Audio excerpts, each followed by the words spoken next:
Miss Jones here. Today I want to talk to you guys about relative versus absolute location. So I know yesterday we learned about the 5 themes of geography, and one of those was location. And with location, we know that it describes where something is on Earth. But there's 2 different types of location. There's relative and absolute. And they are different in the terms of location and where things are. So today I want to go over that with you. So what I want you to do is just copy what I'm copying. So draw a line across the top, one down the middle, and then one in the middle of this page. So it should look, you should have 2, 2, and then 1 big one. Pause if you need to take some time. All right, now that we've got that, at the top I want you to write relative versus absolute location. Oop, kind of went off the side there. Relative versus absolute location. So the first one I want to talk about is relative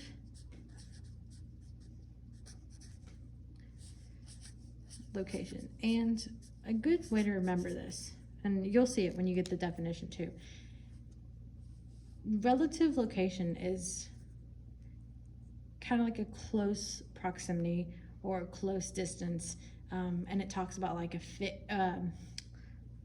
how one thing compares to another thing in terms of location. So for relative location, we're going to put refers to the position of a place based on its location compared to other locations.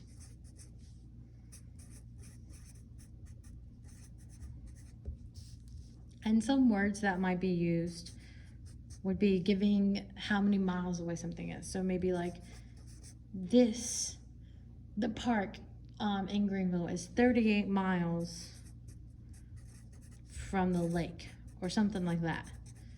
But that's how you would use relative location. You would say this place is this many miles away from this other place, or this place is near this other place.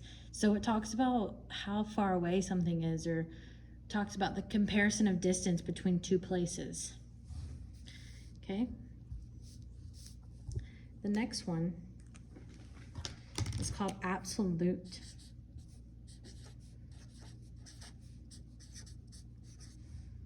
location. One thing I want to mention about relative location is that it can change.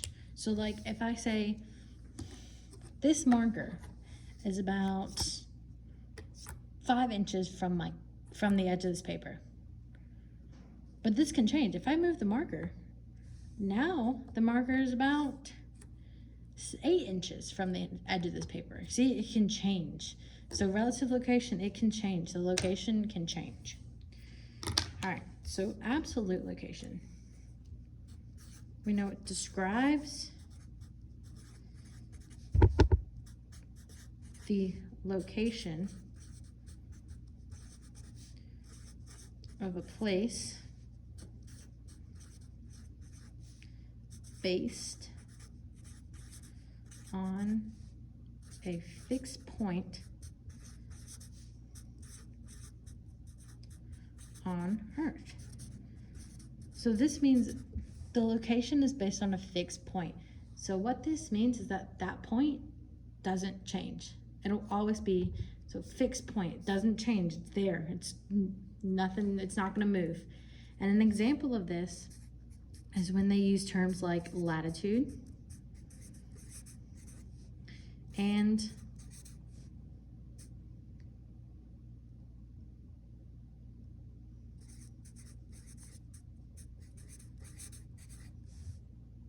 latitude and longitude.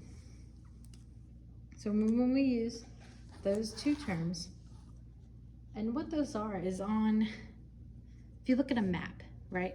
So we look at a map and you see those like faint lines that are going across the earth. Those are what those are.